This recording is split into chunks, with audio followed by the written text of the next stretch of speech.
एक चीज़ दिखाता हूँ पहले, समय देखना, ठीक है। तो भैया ऐसा है कि अभी बज रही है रात की 1, ठीक है। और मैं 5 किलोमीटर से गाड़ी चलाते चलाते हुए लेके आ रहा हूँ, ठीक है। गली के अंदर आपको कोई नहीं मिलेगा, पूरी गली खाली है, सुनसान, सभी लोग पूरी गली खाली है और सभी लोग सो रहे हैं। अब आते आते मेरे दिमाग में एक सवाल आया कि यार अगले महीने 9 तारीख को मेरा पीएसबी है, ठीक है, कोस्ट गार्ड का असिस्टेंट कमांडेंट का इंटरव्यू है। तो अब मैं उसकी पढ़ाई कैसे करूं? सवाल ये उठ के आ रहा है कि मैं रह रहा हूँ इंदौर, यहाँ पर मेरा रहने का खर्चा, बाइक का किराया, रूम रेंट, बाइक की ईएमआई, सारी चीज़ें आ रही है, ठीक है। और मेरे को नी करके इस मंथ के एंड तक चाहिए 10,000 रुपये। और अभी जो है करीब 18 तारीख हो रही है, आज 18 है, 18 नवंबर, और 20-30 तक मेरे को पैसा चाहिए। अब मैं ये नहीं बता रहा हूँ कि मैं कितना स्ट्रगल कर रहा हूँ, मैं जस्ट ये शो कर रहा हूँ कि जैसे मैं काम कर रहा हूँ, ठीक है। आप मार्केट में रात को निकलना, आप देखोगे किस तरीके से किस लेवल पर कितने ही लोग काम कर रहे हैं। हम काफ़ी ज़्यादा सेफ़ है, बल्कि मैं तो कह रहा हूँ कि ये देखो मेरे पास में सारी फैसिलिटी है, मफलर है, मैंने ये पहन रखा है, टोपा पहन रखा है, मेरे पास ये है, बल्कि मेरे पास में गाड़ी भी अच्छी है, ठीक है।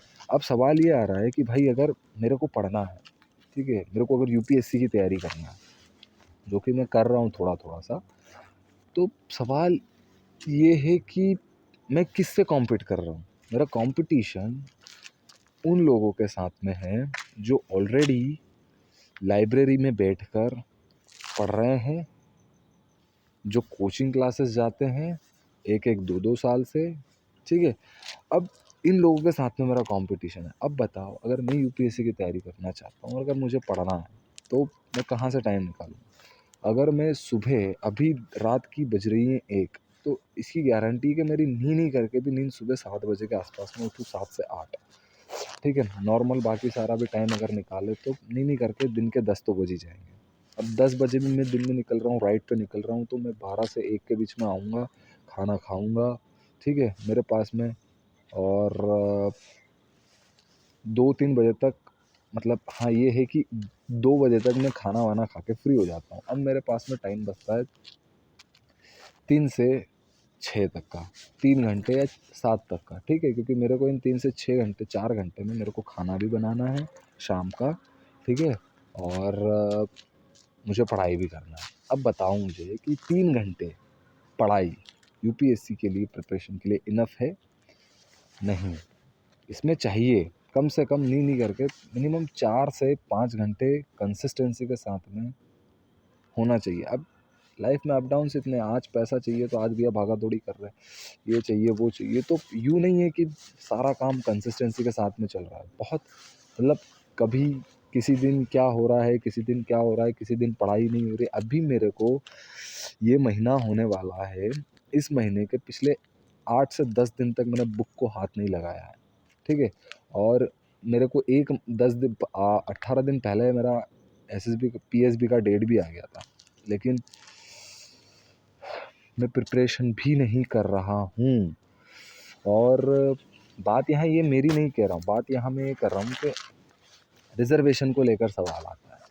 अब रिज़र्वेशन की सवाल की हम बात करें तो आखिर रिज़र्वेशन किनको मिल रहा है, ठीक है। अब रिज़र्वेशन अगर इकोनॉमिकल बैकग्राउंड वालों को भी मिल रहा है, और जिनका फाइनेंशियल कंडीशन ठीक है, या जो एससी एसटी वाले हैं उनको भी मिल रहा है, पर मेजॉरिटी बात ये है कि आखिर यूपीएससी क्रैक कर कौन रहा है, या कोई भी गवर्नमेंट एग्ज़ाम, मेजॉरिटी किन की बात है कि जो वो लेकर क्लियर कर रहे हैं?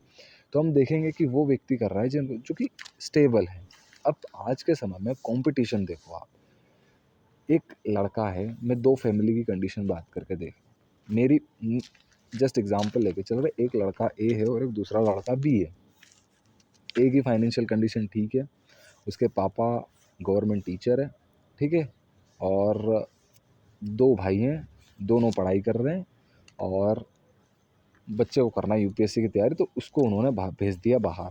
अब बच्चे ने कोचिंग इंस्टीट्यूशन के लिए भी काम कर लिया है, फीस भर दी, वहाँ पे क्लासेस जा रहा है, रूम से रह रहा है, उसको पैसे कमाने की कोई चिंता नहीं है। उसको ये सोचना तक नहीं है कि भाई मेरा पैसा कहाँ से आएगा, क्योंकि पैसा घर वाले दे रहे हैं, बस उसको बैठ के पढ़ना है, टिफ़िन के लिए खाना आ रहा है, ये भी नहीं सोचना कि मेरा खाना बनाना है, शाम को क्या खाना है, मैंने टिफ़िन बुक कर लिया। अब बात करते हैं बी वाले लड़के की।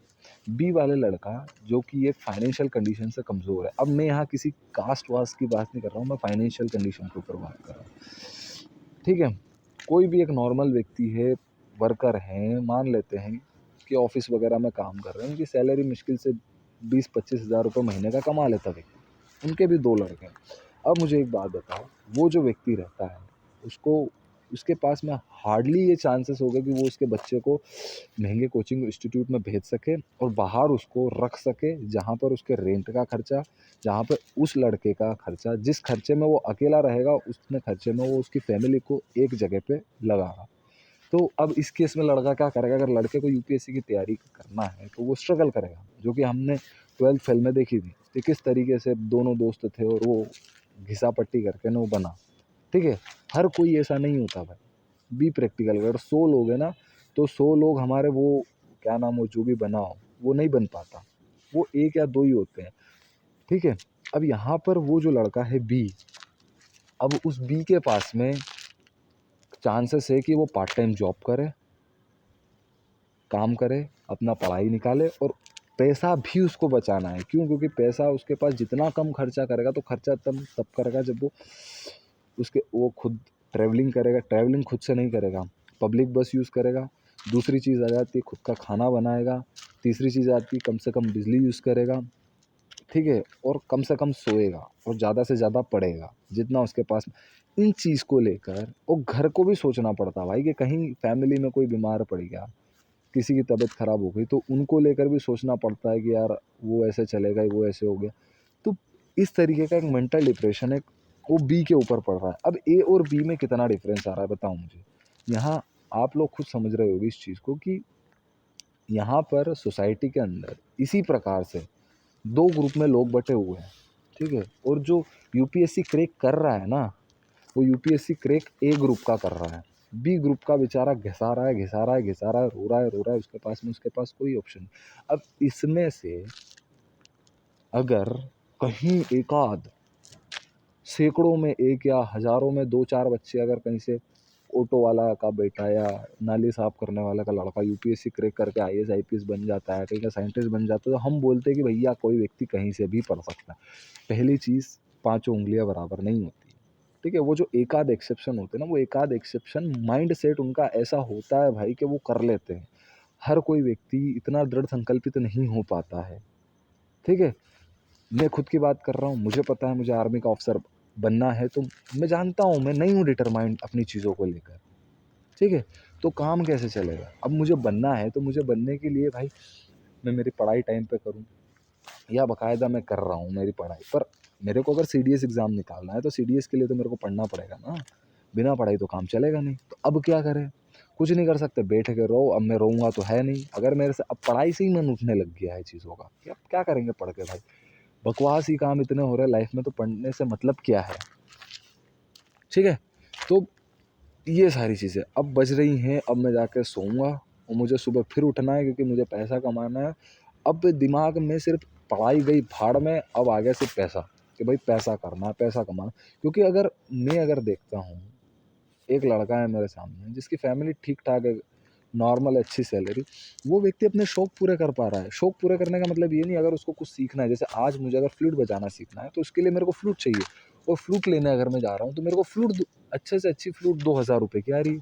अब 2,000 रुपये कहाँ से लेके आऊँ मैं? 2,000 तो दूर की बात है, मेरे पास 500 रुपये तक नहीं है फ्लूट लाने के। 10 बार सोचूंगा चीज़ों को कि यार फ्लूट लाऊंगा, तुम इससे अच्छा गाड़ी का पेट्रोल मिल जाएगा। पिछले 1 साल से मैं फ्लूट को लेकर सोच रहा हूँ, नहीं आ रही तो नहीं आ रही। क्रिएटिविटी, डांस क्लास ज्वाइन करने का सोचता हूँ कि नहीं भैया डांस क्लास ज्वाइन करेंगे अपन, अच्छे से उधर कुछ ना कुछ करेंगे। स्पोर्ट्स में किसी प्रकार की कोई भी करिकुलर एक्टिविटी, हर चीज़ में फेल, आज तक मैं किसी चीज़ को इनिशिएट कर ही नहीं पाया हूँ, और जिस चीज़ को इनिशिएट करता हूँ उस चीज़ को कभी ख़त्म किया नहीं है, बीच में अधूरा लटका पड़ा हूँ। क्योंकि ना मेरे को कोई बताने वाला है कि भाई तुझे क्या करना है, क्या नहीं करना है, किस डायरेक्शन में जाना है, पहले ये कर लो। और किसी के कहने से कुछ नहीं होता भाई। अगर किसी के कहने से कुछ होता ना, तो बड़े-बड़े महात्मा ने बड़ी-बड़ी अच्छी-अच्छी किताबें लिख दी है, और उनने लिख के जो ज्ञान दिया है ना, वो ज्ञान हमारे लिए खाली एक इन्फॉर्मेशन है। इस इन्फॉर्मेशन से उसकी ज़्यादा कोई वैल्यू नहीं है, ठीक है? अगर मेरे को कहा कि भाई जो होता है अच्छे के लिए होता है, तो ये चीज़ हमने सिर्फ़ इन्फॉर्मेशन है हमारे पास में कि जो होता है अच्छे के लिए होता है। क्योंकि हमारे पास दूसरों लोगों का एग्ज़ाम्पल है। लेकिन जब लाइव हम पर्सनली इस चीज़ को खुद के साथ ऐड करने की कोशिश करते हैं ना, तो भाई हम फ्रस्ट्रेट होते हैं, परेशान होते हैं। नहीं समझ पाते इस चीज़ को, नहीं एक्सेप्ट कर पाते कि भाई जो हो रहा है अच्छे के लिए हो रहा है। ठीक है? अब क्या करें? कुछ नहीं कर सकते।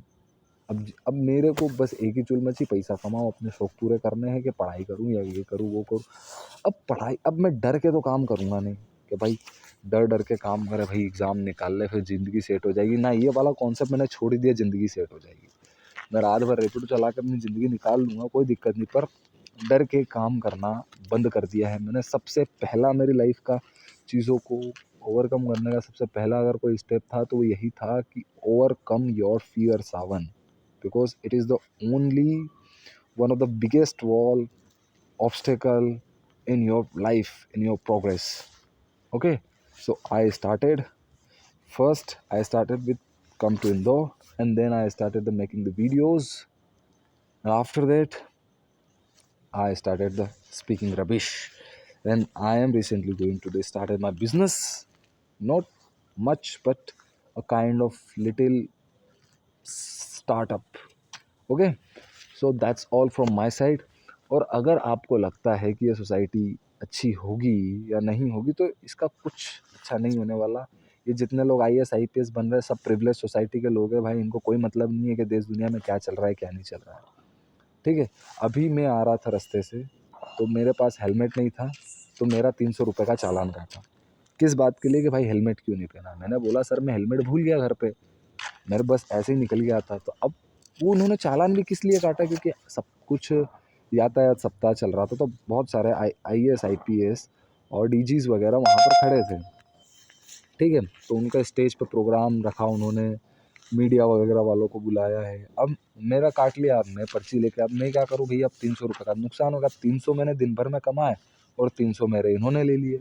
अब क्या करें? अब बताओ मुझे, अगर मैं 300 रुपये कमा रहा हूँ, मेरे लिए तो पैसा है ना भाई, हैं? अब मेरे लिए 300 रुपये मैं दिन भर में कमा रहा हूँ, तुम 1 सेकंड में उड़ा दिया। तो अब तुमसे सवाल पूछा जाए कि भैया हेलमेट क्यों पहनना ज़रूरी है? तो तुम बोल रहे हो कि हमारी सिक्योरिटी। ठीक है? क्या बोल रहे हो? कि हमारी पर्सनल सिक्योरिटी, कि हमारी जान बचेगी। पर मैं सवाल पूछ रहा हूँ, क्या जान सिर्फ़ हेलमेट के कारण ही जाती है क्या? क्या इस देश के अंदर नशा नहीं है? इस देश के अंदर और ऐसे कोई केमिकल्स नहीं है जो चीज़ें यूज़ की जाती है?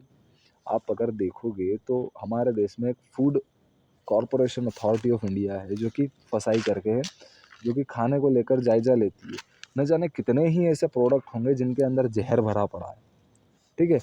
बीड़ी, सिगरेट, तम्बाकू, दारू, जिनसे न जाने, और बल्कि उनके ऊपर तो हाइलाइट कर रखा है, खुद गवर्नमेंट हाइलाइट करती है, प्रिंट करके लिखो बड़ा-बड़ा सा, कैंसर होता है तम्बाकू का सेवन करने से। अब जब पता है कि भैया व्यक्ति इनसे मर रहा है, तो तुम इनको क्यों वो कर रहे हो? तुमको करना ही नहीं चाहिए इनका प्रचार प्रसार। अब जब बोलेंगे कि भैया कि नहीं हम इसलिए कर रहे हैं कि गवर्नमेंट को इसको रेवेन्यू आता है ना, गवर्नमेंट खुद भी तो पैसे के बारे में सोच रही है ना। तो अगर एक गवर्नमेंट पैसे के लिए अपने देश के लोगों की जान का वो कर सकती है, तो मुझे एक बात बताओ, एक आम आदमी पैसे कमाने के लिए अपनी जान के लिए थोड़ा बहुत कॉम्प्रोमाइज़ नहीं कर पाएगा क्या? आप ही सोचो इस चीज़ को। इस चीज़ को सरकार समझने को कोई तैयार नहीं है। बस ये सारा बकवास, आईएएस आईपीएस जितने भी प्रिविलेज्ड लोग हैं, सारा प्रोफेसर्स कॉलेज के सब बकवास लोग हैं, सब फालतू। ये कचरा है देश का। ये ही सड़ा गंदगी है जो चाह कर भी इस चीज़ को नहीं चाह रही है कि हमें चीज़ों को सुधारें। ठीक है? अब क्योंकि दीमक है ये खुद ही वहाँ बैठे हुए हैं, पड़े हुए हैं, आलसी मक्कारों जैसे। इनको कोई मतलब नहीं है देश से। सरकारी सैलरी आ रही, बड़ा अधिकारी छोटे छोटे को दबा देगा, उससे बड़ा वाला उससे बड़े वाले को, छोटे वाले को दबाएगा। सब एक दूसरे को खाली मार रहे हैं। जो जिसके अंडर में आता है वो उसको दबाता है। ठीक है? सब अपने आप को तुर्रम खा समझते हैं। तो भाई यहाँ कोई कुछ नहीं है, तुमको देश से भी कोई मतलब नहीं रखना चाहिए, क्योंकि जब इनको ही मतलब नहीं है तो तुमको भी ये सोचने की ज़रूरत नहीं है कि देश को सँभालना है, ये सँभालना है, वो सँभालना है। सबसे पहली प्रायोरिटी अपने आप को सुधारो, जब अपने आप को सुधारोगे तब जाके चीज़ें सुधरेगी। मेरे को बचपन से ही कहावत सुनाई जाती थी कि पहले अपनी धो, बाद में दूसरे की धोनी जानी है। पहले अपन अपने आप को बनाओ। अब अपने आप को बनाने के लिए सिर्फ़ कोई सरकारी नौकरी लेना नहीं है।